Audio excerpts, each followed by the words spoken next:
Sir झुकाने की आप बात लोग जो है, आप बताइए, ये विकास का मुद्दा था। हम लोग तो ये विकास का देश मुद्दा को नहीं था। विकास के मुद्दे पर बहस करना चाहते हैं। देश में जो मेरे साथ दयनीय सोनकर हालत शास्त्री साहब, हो गई है, आप अगर कहेंगे कि आप विकास के मुद्दे पे चुनाव लड़ लें तो बहुत सारे लोगों को सच नहीं लगेगा। मेरे साथ वरिष्ठ पत्रकार उर्मिलेश जी भी हैं। उर्मिलेश जी, इस देश में नेता कहते हैं साहब विकास के नाम पे वोट दीजिए।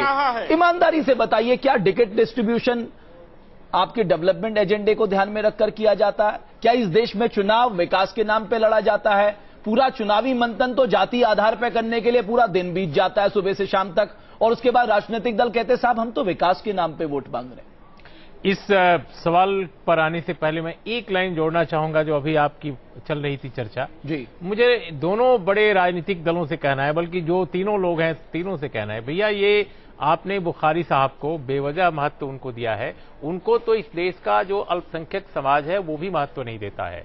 आप उनको क्रेडिबल बना रहे हैं, बेवजह बना रहे हैं। कोई जरूरत नहीं है, इस देश का आम मुसलमान ज्यादा क्रेडिबल है। शास्त्री जी प्लीज प्लीज, व्यक्ति से अलगाव, अरे भाई शास्त्री जी, उर्मिलेश जी, तो उसको क्या कहा जाएगा? शास्त्री जी एक मिनट सुन लीजिए।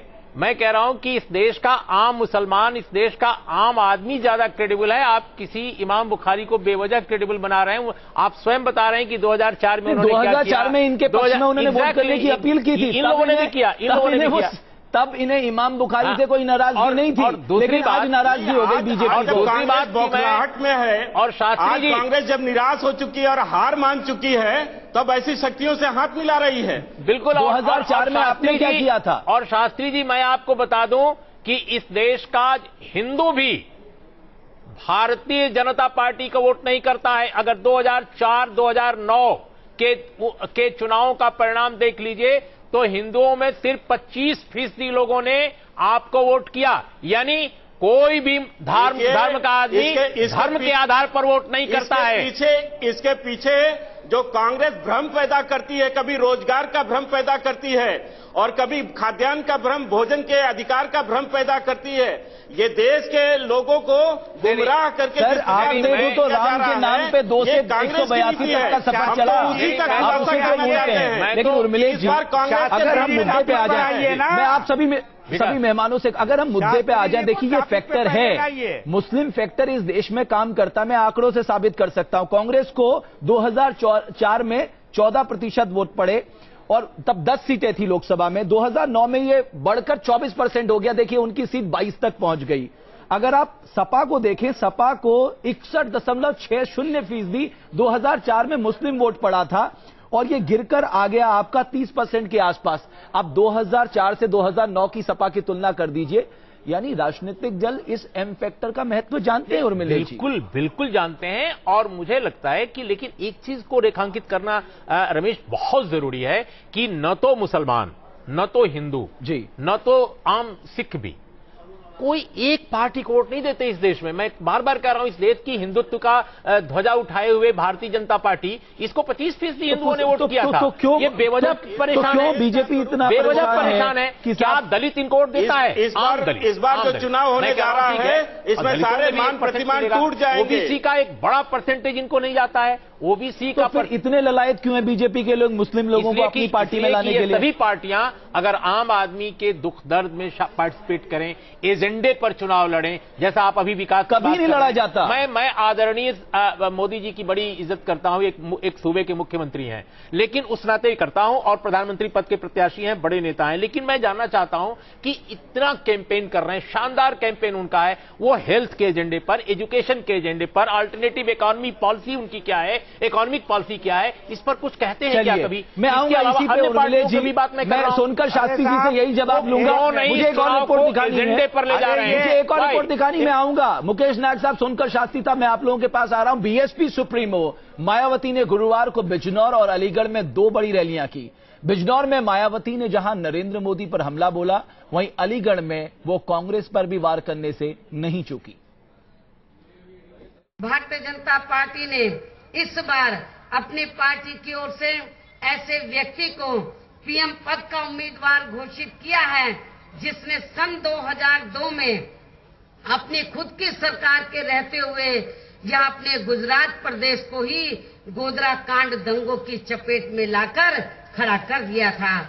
और यदि अब इस किस्म का व्यक्ति किन्हीं कारणवश गलती से भी अपने देश का पीएम बन जाता है, तो फिर ऐसे व्यक्ति के रहते हुए यहाँ अपना पूरा देश कभी भी सांप्रदायिक दंगों की चपेट में आकर तबाह व बर्बाद हो सकता है। मेरा मुस्लिम भाइयों से यही कहना है कि कांग्रेस पार्टी के बारे में आप लोगों को मालूम है कि इनकी हालत कितनी ज्यादा खराब है।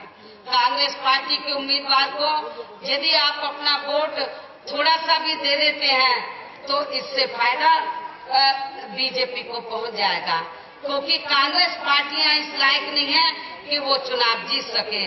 और समाजवादी पार्टी के बारे में आप लोगों को मालूम है कि वैसे भी समाजवादी पार्टी को मुस्लिम समाज के लोगों को जो मुजफ्फरनगर में कांड हुआ है, शामली में कांड हुआ है, उसको ध्यान में रखकर अपना वोट नहीं देना चाहिए। तो हर राजनीतिक दल इस एम फैक्टर के महत्व को समझता है, लेकिन जब हम बात घोषणा पत्र की करते हैं तो बीजेपी का घोषणा पत्र कांग्रेस से पहले आना था, लेकिन ऐसा नहीं हुआ। अब सूत्रों के हवाले से खबर है कि मैनिफेस्टो में मुरली मनोहर जोशी और मोदी अब आमने सामने हैं। कुछ मुद्दों को लेकर अब तक कोई सहमति तक नहीं बन पाई है। बीजेपी कांग्रेस के घोषणा पत्र पर तो लगातार हमले कर रही है, लेकिन पार्टी अपना मैनिफेस्टो अब तक जारी नहीं कर पाई है। दरअसल पार्टी के मैनिफेस्टो में क्या शामिल किया जाए और क्या नहीं, इसको लेकर टकराव है। सूत्रों के मुताबिक मुरली मनोहर जोशी की अगुवाई में तैयार होने वाले मैनिफेस्टो ड्राफ्ट में मुख्य विवाद हिंदुत्व के मुद्दे को लेकर है। मुरली मनोहर जोशी मैनिफेस्टो में हिंदुत्व पर जोर देना चाहते थे, लेकिन टीम मोदी हिंदुत्व के मुद्दे पर नरम है। आरएसएस के सर्वे में भी विकास सबसे बड़ा मुद्दा बनकर उभरा था। उधर बीजेपी मैनिफेस्टो रिलीज में देरी का सीधा जवाब देने की बजाय यहां भी नमो राग अलाप रही है। मैनिफेस्टो बहुत जल्दी आ रहा है, और परंतु आप एक बात मत भूलें कि नरेंद्र भाई रोज रैलीज एड्रेस कर रहे हैं, और जो वो बातें कहते हैं वो मैनिफेस्टो ही अपने आप में है। बीजेपी नमो नाम के जरिए बचाव की मुद्रा में है, तो वही विरोधी मैनिफेस्टो में देरी के लिए मोदी पर ही अटैक कर रहे हैं। जब मोदी जी के नेतृत्व में बीजेपी आगे बढ़ने की चेष्टा कर रही है, तो मुझे लगता है कि मुल्क को तो कितना नुकसान बाद में करेंगे वो बाद में सवाल आएगा, लेकिन बीजेपी का उन्होंने बहुत बड़ा नुकसान कर दिया। बीजेपी में जो भी थोड़ा बहुत 2% 4% डेमोक्रेटिक नॉर्म्स थे वो खत्म है। सूत्रों के मुताबिक मुरली मनोहर जोशी ने मैनिफेस्टो का जो ड्राफ्ट तैयार किया था उसे टीम मोदी ने काफी कुछ बदल दिया है। राजनीतिक जानकारों के मुताबिक इस बार बीजेपी के मैनिफेस्टो पर मोदी की छाप साफ नजर आएगी। Team news nation. Vijay Sonkar Shastri साहब 2004 में इमाम बुखारी ने आपके लिए वोट करने को कहा था। उसके बाद उन्होंने 2012 में समाजवादी पार्टी के लिए वोट करने को कहा। अब वो 2014 में सुनने में आया कि कल शायद प्रेस कॉन्फ्रेंस कर कांग्रेस के लिए वोट करने का ऐलान करेंगे। इतनी घबराहट क्यों है आप लोगों पे? अरे आप लोग तो विकास के मुद्दे पे चुनाव लड़ रहे हैं, 5 साल में देश को बदलने की बात कर रहे हैं। आप अपने एजेंडे में स्टिक रहिए ना, ये भय का माहौल क्यों? रमेश जी, सारा देश जानता है कि आज मुस्लिम वर्ग के लोग अगर देश में कहीं सबसे ज्यादा खुशहाल हैं, समृद्ध हैं, तो वो गुजरात में हैं। आज भी देश के अन्य हिस्सों में शायद ही किसी वो ट्रेडिशनली बात कर रहे हैं। सबसे ज्यादा दहशत में गुजरात में है मुसलमान। बिल्कुल गलत बात कह रहे हैं। यही तो रणनीति है। मैं ये कह रहा हूं कि सबसे ज्यादा समृद्ध और शक्तिशाली आर्थिक ढंग से कर लिया जा रहा है। अमीर व्यक्ति अगर कहीं है मुस्लिम वर्ग का, तो गुजरात में है।